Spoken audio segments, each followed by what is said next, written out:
안녕하세요. 자유유튜브더 자윤입니다. 제가 사람들에게 주식 투자 이유에 대해서 물어봤을 때 많은 사람들이 은퇴 이후에 자금을 마련하기 위해서, 노후 자금을 마련하기 위해서 투자를 한다고 이야기를 했습니다. 그래서 오늘 여기에 대한 이야기 한번 해볼 건데요. 썸네일 제목에서 볼 수 있듯이 사실 은퇴 이후 노후 자금을 마련하기 위해서 가장 안정적이고 효과적으로 투자하는 방법, 그건 바로 미국 주식에 투자하는 겁니다. 그렇다면 왜 미국 주식에 투자하는 것이 가장 안정적이고 효과적으로 투자하는 방법이 되는지, 한국 시장에 답은 없는 것인지, 여기에 대해서 한번 짚어보도록 하겠습니다. 오늘 이야기 도움되신다면 좋아요, 구독 버튼 눌러주시면 감사하겠습니다. 제가 흥미로운 신문 기사 하나를 봤습니다. 한국인 5,500만 원 들고 은퇴할 때 연금만 9억을 가지고 은퇴하는 미국인. 그러면서 연금 100만 장자가 4년 새 2배로 늘어났다고 합니다. 왜냐하면 미국인들은 연금 자산의 86%를 주식에 투자하고 있기 때문이라는데요.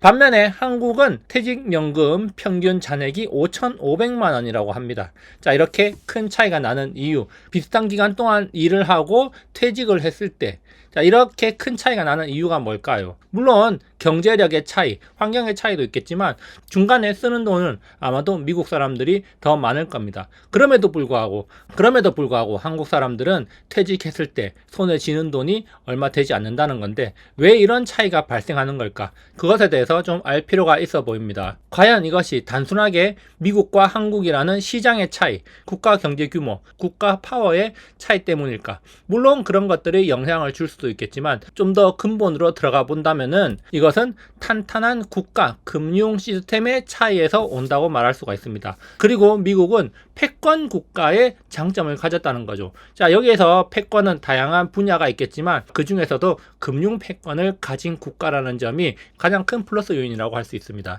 그래서 미국과 한국 시스템의 차이를 비교하기보다는 미국의 직장인 그리고 연금 시스템이 어떻게 선순환적 구조로 돌아가는가, 이것을 한번 살펴보면요, 제가 간단하게 그림을 한번 그려봤습니다. 한 개인이 성실한 직장 생활을 하면서 워라밸을 즐기다가 은퇴를 한다고 가정을 해봅시다. 직장 생활을 할 동안은 당연히 연금을 넣겠죠. 그리고 은퇴를 할 때 그 연금을 수령하게 됩니다. 자, 그런데 앞선 뉴스 기사에서 봤듯이 100만 장자 은퇴를 하게 됩니다. 직장을 다니면서 연금을 넣었던 것, 연금 기금에서는 이제 주식을 굴려가지고 은퇴할 때 10억 이상을 돌려준다는 거죠. 자, 그렇기 때문에 금전적인 여유가 생긴 상태에서 은퇴를 하게 됩니다. 자, 그러면 이렇게 금전적인 여유가 생긴 상태에서 은퇴를 하게 되면 자, 여가 생활을 즐기면서 소비를 하게 되고, 자, 이런 소비 활동들 그리고 취미 활동을 하게 되겠죠. 자, 이런 소비 활동과 취미 활동은 당연히 서비스 산업 활성화를 불러오게 되고, 자, 이런 것들이 경제 성장을 지속시킬 수 있는 하나의 요인이 될 수가 있다는 겁니다. 자, 그리고 또 자, 이렇게 은퇴를 하게 되면 누가 있습니까? 자녀들이 있고, 자녀들도 어느 정도 커서 성인이 될 겁니다.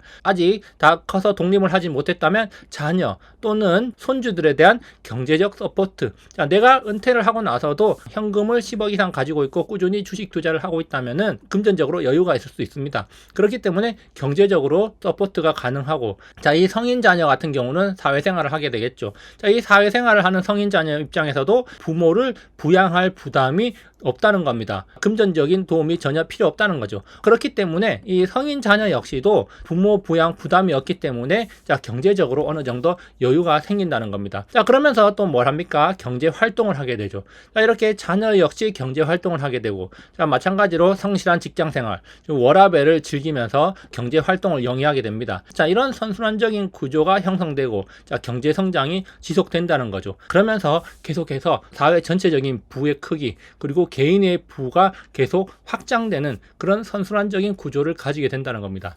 물론 모든 사람에게 해당되는 것은 아닐 수도 있습니다. 어느 정도 안정적인 직장을 가지고 꾸준히 연금을 넣은 사람들만 여기에 해당된다, 이렇게 볼 수가 있겠지만 어쨌든 기본 시스템은 이런 선순환적인 구조를 형성하면서 흘러간다는 점, 그 사실을 안다는 게 중요합니다. 그리고 또 하나, 미국 정부는 이런 국가 시스템, 하나의 사회가 돌아가는 시스템을 건강하게 유지하기 위해서 여러 가지 정책적인 지원을 합니다. 자, 물론 불황이 왔을 때는 경기 부양 성장을 하는 거고, 또 경제적으로 과열이 왔을 때는 좀 과열을 시키면서 스무스하게 경제가 흘러가도록 지속적으로 성장하도록 지원을 한다는 거죠. 자, 그래서 국민들의 안정적 노후 보장, 그리고 편안하고 금전적 여유가 있는 노후를 영위할 수 있도록 하기 위해서 미국 정부는 여러 가지 정책적인 지원을 한다는 겁니다. 그리고 이런 것들이 사회 경제 발전에 굉장히 중요한 요소가 된다는 거죠. 앞서 살펴봤듯이 돈을 쓸 여유가 있고, 그리고 자녀들 역시 경제 활동을 하면서 자기의 워라밸, 그리고 자기 자녀들을 위해서 꾸준히 소비할 수 있는 여력이 생기는 거고,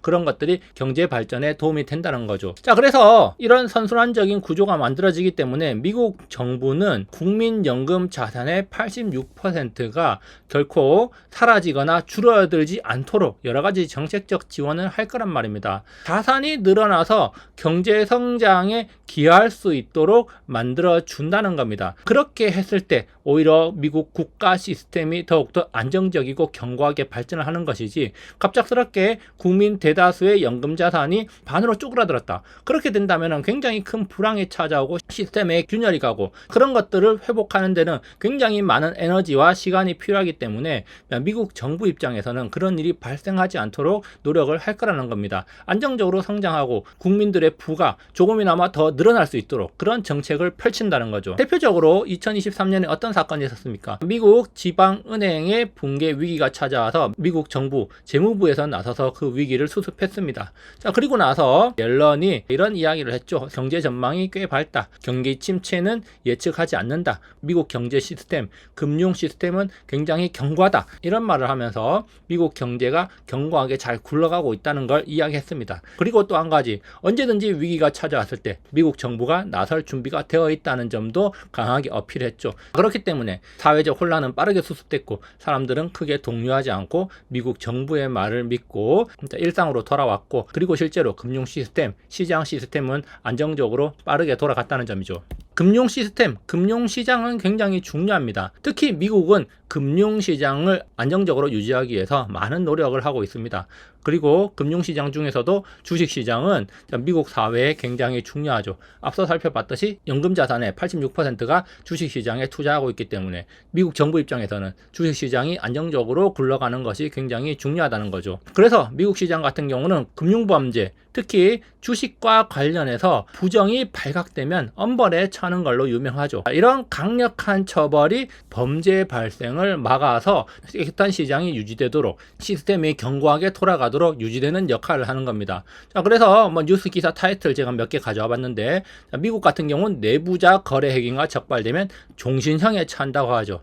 특히 내부 정보 유출을 통해서 대박 났다, 그러면 수익금만 환수되는 게 아니라 징역과 벌금, 그리고 주가 폭락까지 되는데, 여기에서 징역은 그냥 1, 2년 살다 나오는 게 아니라 종신형에 처해져서 죽어야만 감옥에서 나올 수 있다, 이런 이야기까지 있는 겁니다. 그만큼 금융범죄, 특히 주식과 관련해서 굉장히 강력하게 처벌을 하기 때문에 그런 범죄의 여지를 사전에 차단하는 효과가 있다는 거죠. 그에 비해서 우리나라는 어떨 것 같습니까? 우리나라는 안 걸리면 대박이다, 그러면서 주식 내부자 거래가 굉장히 많다고 하죠. 걸리더라도 그 처벌 수위가 약하기 때문에 많은 사람들이 유혹에 빠져서 내부자 거래, 그리고 불법적인 거래, 주가 조작, 이런 일들이 많이 일어난다고 합니다. 그래서 한 사건에서는 회계사 32명이 연루된 사건, 대부분 약식 기소 등으로 풀려났다. 우리나라는 이런 범죄들, 내부 정보를 활용한 거래, 주식시장과 관련되는 부정들이 끊이질 않는다는 겁니다. 또 한 가지 한국 주식시장의 문제는 뭡니까? 바로 소액주주에 대한 주주 가치보다는 기업 오너들의 욕심이 과하다는 겁니다. 자, 예를 들어서 메타가 인스타그램, 페이스북, 그리고 오큘러스 등을 물적 분할한 다음에 따로 상장하면 어떤 일이 발생하겠습니까? 알파벳, 구글이 유튜브, 구글 검색, 그 다음 IT 하드웨어 사업부, 여러 가지 사업들을 하는 걸 다 물적 분할한 다음에 상장하겠다고 하면 어떤 일이 일어날까요? 그런 일이 일어난다고 상상조차도 할 수 없습니다. 자, 그렇지만 한국에서는 이런 일들이 너무 자주, 너무 비일비재하게 일어나죠. 자, 그리고 또 기업 오너들, 그 기업 입장에서는 한다는 말이 뭡니까? 주주 가치 제고, 기업의 경쟁력 강화를 위해서 하는 일이다라고 하면서 물적 분할을 해가지고 핵심 사업의 과실을 기업 오너가 대부분 가져간다는 겁니다. 대표적으로 LG화학 물적 분할 사건이 있었죠. LG화학의 배터리 사업부가 LG에너지솔루션으로 물적 분할한 뒤에 상장한 일이 있었고, 카카오만 해도 뭐 굉장히 많지 않습니까? 자회사들이 많이 상장을 했습니다. 대표적으로 카카오게임즈, 카카오뱅크, 카카오페이 등이 상장을 했고, 그리고 카카오 모빌리티도 분할 상장을 하려다가 일시 중단한 상태죠. 대표적으로 LG화학과 카카오가 있었지만 그 외에도 주요 기업들이 핵심 사업이 좀 잘 된다 싶으면은 물적 분할을 해서 나가버린다는 겁니다. 핵심 사업을 키우기 위해서 초기에 막대한 돈을 모회사에서 끌어쓴 다음에 어느 정도 자리를 잡고 성장하면 물적 분할을 해서 나가버리니까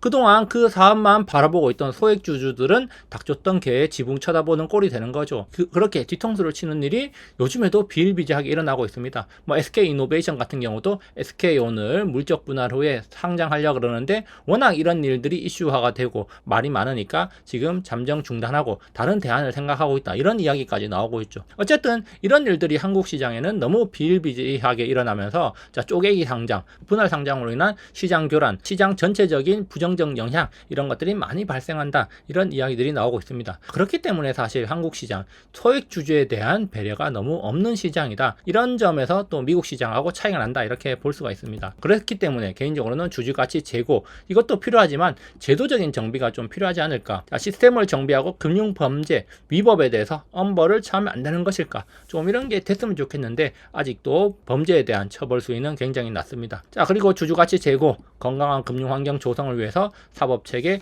보완이 필요해 보인다는 게 저의 생각이고, 안정적인 노를 원한다면은 지금부터라도 미국 인덱스 펀드에, 미국 ETF에 적립식으로 투자하는 게 가장 간단하고 효과적인 방법일 수 있다, 이렇게 말씀을 드리는 바입니다. 그렇기 때문에 아직까지는 우리나라 노를 위해서 안정적으로 투자하기에는 약간 리스크가 큰 시장이다. 그렇기 때문에 안정적인 노를 위해서는 지금 현재 가장 베스트 방법은 미국 시장에 적립식으로 투자하는 게 아닐까, 이런 생각을 해봅니다. 자, 오늘 여기까지 준비해봤는데요. 좋아요, 구독 버튼 눌러주시면 감사하겠습니다. 다음에도 유익한 영상으로 찾아뵙도록 하겠습니다. 감사합니다.